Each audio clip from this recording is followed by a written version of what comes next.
ये जो पैसा दिया जा रहा है ये आपके हक का है, कोई इसको वापस नहीं ले सकता। दोस्तों बहुत बहुत स्वागत है आप सभी का एक बार फिर से। जी हाँ दोस्तों, आज पूरे दिन की कई महत्वपूर्ण और बड़ी खबरें निकलकर सामने आ रही हैं। जानेंगे सभी खबरों को विस्तार से। तो दोस्तों खबरों में आगे बढ़ने से पहले वीडियो को एक प्यार भरा लाइक जरूर कर दें और ताजा खबरों को जानने के लिए चैनल को सब्सक्राइब भी जरूर कर लें। तो देखते हैं पहली बड़ी खबर क्या निकल कर आ रही है। केंद्र सरकार का बड़ा फैसला, इस तारीख से बंद होगी प्रधानमंत्री गरीब कल्याण अन्न योजना। जी हम बात कर रहे हैं कि प्रधानमंत्री गरीब कल्याण खाद्य योजना PMGKY के तहत नवंबर के बाद गरीबों को मुफ्त राशन मिलेगा या नहीं, इस पर अभी भी संशय बना हुआ है। खाद्य सचिव सुधांशु पांडे ने कहा कि योजना के तहत नवंबर के बाद गरीबों को राशन उपलब्ध कराने का फिलहाल कोई प्रस्ताव नहीं है। उन्होंने कहा कि केंद्र सरकार द्वारा उठाए गए कई उपायों के कारण खाद्य तेल की खुदरा कीमत में काफी कमी आई है। पाम, मूंगफली, सोयाबीन, सूरजमुखी और सभी प्रमुख तेलों की कीमतों में गिरावट आई। पांडे ने यह भी बताया कि प्रधानमंत्री गरीब कल्याण योजना के विस्तार का कोई प्रस्ताव नहीं है। जैसे जैसे अर्थव्यवस्था फिर से रफ्तार पकड़ती है, फिलहाल प्रधानमंत्री गरीब कल्याण योजना को आगे बढ़ाने का कोई प्रस्ताव नहीं है।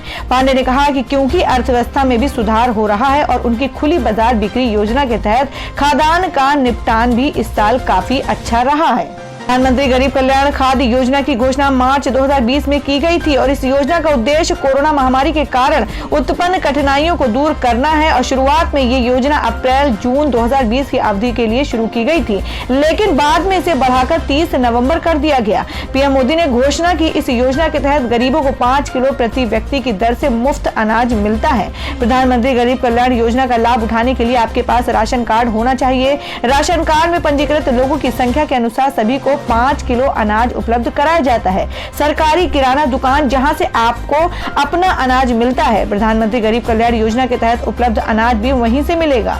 मनी लॉन्ड्रिंग केस में अनिल देशमुख को राहत नहीं, कोर्ट ने 14 दिन की न्यायिक हिरासत में भेजा। जी हम बात करें कि महाराष्ट्र के पूर्व गृह मंत्री और एनसीपी नेता अनिल देशमुख की मुश्किलें कम होने का नाम नहीं ले रही हैं। 1 नवंबर को ईडी ने उन्हें मनी लॉन्ड्रिंग केस में गिरफ्तार किया और इस दौरान कोर्ट ने उन्हें 6 नवंबर तक ईडी की कस्टडी में भेजा था और इस वजह से शनिवार को स्पेशल PMLA कोर्ट में मामले की फिर से सुनवाई हुई, जिसके बाद उन्हें 14 दिन की न्यायिक हिरासत में भेज दिया गया।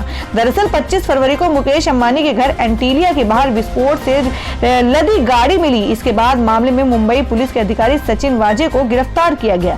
फिर तत्कालीन पुलिस कमिश्नर परमबीर सिंह का ट्रांसफर हुआ, जिस पर परमबीर ने अनिल देशमुख के खिलाफ मोर्चा खोल दिया और उन पर करोड़ों की वसूली का आरोप लगाया। पूर्व कमिश्नर के मुताबिक अनिल देशमुख ने वाजे को मुंबई के पब, बार आदि से 100 करोड़ की वसूली का टास्क दिया था। इसके मामले में CBI के साथ ईडी ने भी जांच शुरू की थी, जिसमें उन्हें 1 नवंबर को गिरफ्तार किया गया था।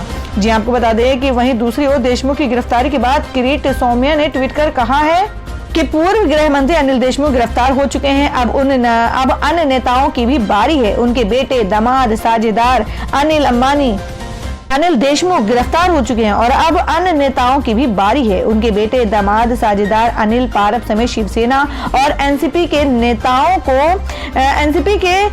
नेताओं समेत इस केस के तार गए हुए हैं। और वहीं दूसरी ओर ईडी ने अनिल के बेटे ऋषिकेश देशमुख को भी समन जारी कर पूछताछ के लिए बुलाया है। सूत्रों के मुताबिक अगर उनके जवाब से ईडी संतुष्ट नहीं हुई तो गिरफ्तारी हो सकती है।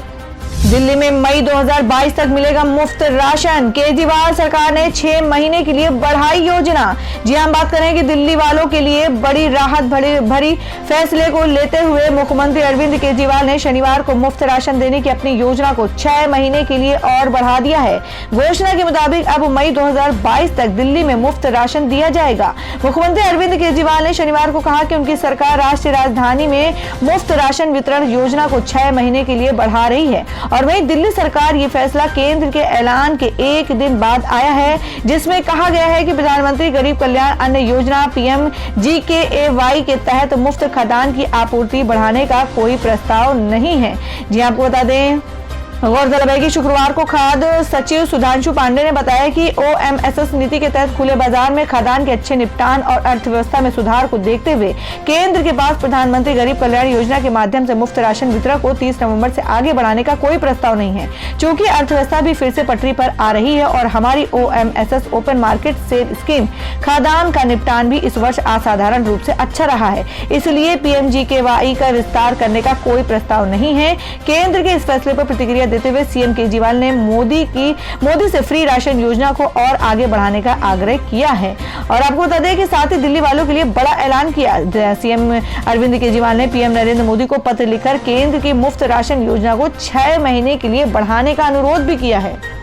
दोस्तों, अगर आप भी अपने गांव, शहर या राज्य की खबर देखना चाहते हैं तो कमेंट में अपने गांव, शहर या राज्य का नाम जरूर लिखें। और अगर आपको अभी तक किसी भी सरकारी सुविधा का लाभ नहीं मिला है तो वो भी कमेंट करके जरूर बताएं कि सरकार की कौन सी योजना आप तक नहीं पहुंची है, जिससे कि आपकी बात हमारे चैनल के माध्यम से सरकार तक पहुंच जाए। तो चलिए बढ़ते हैं अगली बड़ी खबर की ओर। पंजाब में अक्षय कुमार की सूर्यवंशी का विरोध, कई थिएटर में फिल्म की स्क्रीनिंग रोकी गई। जी हम बात करें कि एक्टर अक्षय कुमार और कैटरीना कैफ की फिल्म सूर्यवंशी 5 नवंबर को देश भर के सिनेमाघरों में रिलीज हो गई और रिलीज के बाद से पंजाब के किसान संगठन द्वारा विरोध शुरू हो गया और अक्षय कुमार को पंजाब में किसानों के विरोध का सामना करना पड़ रहा है। पंजाब में कृषि कानूनों का विरोध कर रहे किसानों ने अक्षय कुमार की फिल्म सूर्यवंशी का सिनेमाघरों में स्क्रीनिंग नहीं करने दी। पंजाब में इस फिल्म का विरोध किया जा रहा है और कुछ जगहों पर आंदोलनकारी किसानों ने फिल्म के शो को बीच में रोक दिया। कृषि कानूनों को वापस लिए जाने की मांग करने वाले किसानों को लगता है कि अक्षय कुमार बीजेपी और मोदी सरकार के सपोर्टर हैं, इसलिए किसानों ने अक्षय की फिल्म का विरोध करने का फैसला किया है। रिपोर्ट्स के अनुसार पंजाब के बुढलाडा में 2 सिनेमाघरों में शो नहीं चलाने का फैसला किया गया है। और जी आपको बता दें कि होशियारपुर में किसानों ने सिनेमाघरों में लगे फिल्म सूर्यवंशी के पोस्टर फाड़ दिए और इतना ही नहीं, भारतीय किसान यूनियन कादियां के जिला अध्यक्ष स्वर्ण धुग्गा की अगुवाई में संगठन के कार्यकर्ताओं ने प्रदर्शन किया और फिल्म दिखाए जाने के खिलाफ स्थानीय शहीद उधम सिंह पार्क से स्वर्ग सिनेमा तक विरोध मार्च निकाला। पंजाब के किसान एकता मोर्चा ने अपने फेसबुक पेज पर भी इस फिल्म का बायकॉट करने की मांग की है। किसान एकता मोर्चा ने पोस्ट में लिखा है कि वे आए, उन्हें हमें लूटा और फिर हमको भूल गए। हम पंजाब के सिनेमाघरों में सूर्यवंशी के प्रदर्शन का सख्त विरोध करते हैं। हम उन्हें खुद को और ज्यादा नहीं लूटने देंगे। पटियाला इलाके के सिनेमाघरों में भी सूर्यवंशी की शो बंद किए जाने का विचार किया जा रहा है और माना जा रहा है कि किसान जल्द ही प्रदर्शन करके लोगों से फिल्म को सिनेमाघरों में नहीं देखने की अपील करेंगे। सपा सुप्रीमो अखिलेश ने किया अपने जिन्ना बयान का बचाव, कहा बीजेपी को इतिहास की किताबें फिर से पढ़नी चाहिए। जी आपको बता दें कि पाकिस्तान के संस्थापक मोहम्मद अली जिन्ना की तुलना महात्मा गांधी, सरदार पटेल और जवाहरलाल नेहरू से करने के बाद समाजवादी पार्टी के प्रमुख अखिलेश यादव ने अपने बयान का बचाव करते हुए कहा कि भाजपा को इतिहास की किताबें फिर से पढ़नी चाहिए। उन्होंने कहा कि मुझे संदर्भ की व्याख्या क्यों करनी चाहिए, बीजेपी को इतिहास की किताबें दोबारा पढ़नी चाहिए। 31 अक्टूबर को पटेल की 146वीं जयंती पर उनकी प्रशंसा करते हुए यादव ने पाकिस्तान के संस्थापक जिन्ना सहित 4 नेताओं की बराबरी की। हरदोई में एक जनसभा को संबोधित करते हुए सपा नेता ने कहा था कि सरदार पटेल, राष्ट्रपिता महात्मा गांधी, जवाहरलाल नेहरू और मोहम्मद अली जिन्ना एक ही संस्थान में पढ़े और बैरिस्टर बने। उन्होंने भारत को आजादी दिलाने में मदद की और कभी किसी संघर्ष से पीछे नहीं हटे। अखिलेश यादव के बयान ने भगवा पार्टी को समाजवादी पार्टी पर निशाना साधने का मौका दे दिया। भाजपा ने उत्तर प्रदेश के मुख्यमंत्री योगी आदित्यनाथ के साथ जिन्ना का महिमा मंडल करने के लिए देश से माफी मांगने की मांग करते हुए कहा कि तालिबानी मानसिकता समाज को तोड़ने में विश्वास करती है। मुरादाबाद में एक कार्यक्रम में बोलते हुए आदित्यनाथ ने कहा कि कभी कभी ये जाति के नाम पर होता है, जब वे सफल नहीं हो रहे होते हैं तो वे महान व्यक्तियों पर उंगली उठा रहे हैं और पूरे समाज का अपमान कर रहे हैं। जिन्नावादी भगवान राम के अनुयायियों पर गोलियां चलाते थे। हरियाणा सरकार का बड़ा तोहफा, राज्य के 75% युवाओं को मिलेगी नौकरी। जाने क्या है रोजगार अधिनियम। जी आपको बता दें कि हरियाणा में निजी उद्योगों में 75% नौकरियां स्थानीय युवाओं को देने का कानून की अधिसूचना जारी कर दी गई है। राज्य के निजी उद्योगों में अब 50,000 रुपए नहीं बल्कि 30,000 रुपए तक की नौकरियों में प्रदेश के युवाओं को 75% आरक्षण मिलेगा।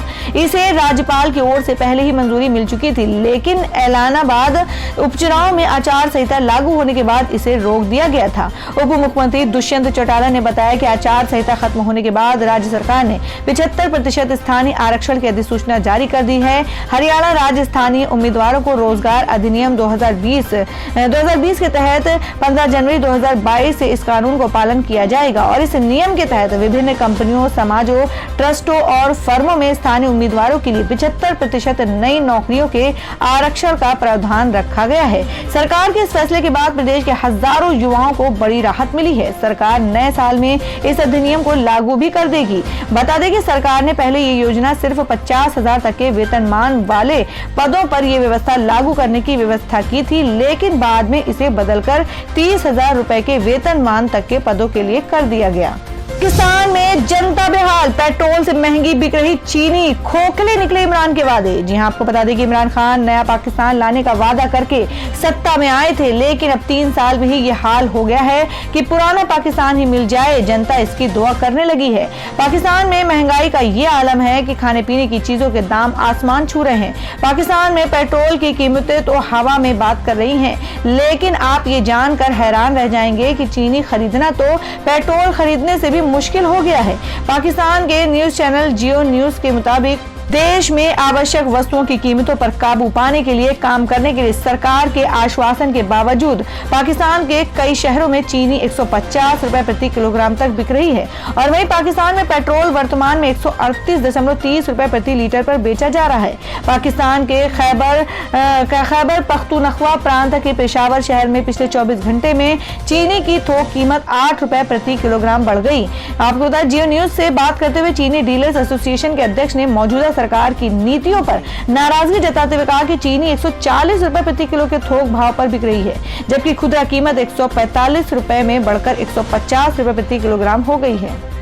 बिहार भाजपा अध्यक्ष डॉक्टर संजय जायसवाल बोले, शराबबंदी कानून फेल, पुलिस की भूमिका पर भी खड़े किए सवाल। जी हम बात कर रहे हैं कि बिहार के विभिन्न जिलों में जहरीली शराब से मौतों को लेकर जहां विपक्ष लगातार सरकार पर हमलावर है, वहीं शनिवार को भाजपा बीजेपी के प्रदेश अध्यक्ष डॉक्टर संजय जायसवाल का बयान ने राजनीतिक गलियारों में भूचाल ला दिया है। डॉक्टर जायसवाल ने बिहार में शराबबंदी कानून को फेल बताया है और साथ ही बिहार पुलिस की भूमिका पर सवाल खड़े किए हैं। उन्होंने कहा कि बिहार के कई इलाकों में शराब की बिक्री हो रही है। स्थानीय स्तर पर मिली भगत के कारण शराब पीने पिलाने का दौर जारी है। डॉक्टर जायसवाल ने कहा कि शराबबंदी को पुनः देखने की जरूरत है। उन्होंने सरकार से शराबबंदी की समीक्षा करने की मांग की है। जी आपको बता दें कि विदेश दौरे से लौटने के बाद भाजपा अध्यक्ष डॉक्टर संजय जायसवाल शनिवार की शाम पार्टी प्रदेश मुख्यालय आए और पत्रकारों से बातचीत की। उन्होंने सवालों के जवाब में मुजफ्फरपुर, बेतिया, गोपालगंज और समस्तीपुर जिले में हुई मौतों को लेकर चिंता जताई। जायसवाल ने स्वयं के संसदीय क्षेत्र मोतिहारी में शराब की बिक्री का जिक्र करते हुए पुलिस की कार्यप्रणाली पर असंतोष प्रकट किया। डॉक्टर जायसवाल ने कहा कि पुलिस प्रशासन के सहयोग से सभी जगह शराब बिक रही है। बिहार में शराबबंदी लागू किए 5 साल पूरे हो चुके हैं। इसकी सफलता और असफलता पर विचार करना आवश्यक है। तो दोस्तों, ये थी अब तक की सभी बड़ी खबरों की अपडेट्स। टुडे ब्रेकिंग न्यूज और लेटेस्ट खबरों को देखने के लिए हमारे चैनल को सब्सक्राइब जरूर कर लें, वीडियो को लाइक और शेयर भी जरूर कर दें अपने दोस्तों और रिलेटिव्स के साथ। तो दोस्तों, फिर मिलेंगे काम की खबरों और सरकारी योजनाओं की एक और नई वीडियो के साथ। तब तक के लिए धन्यवाद दोस्तों।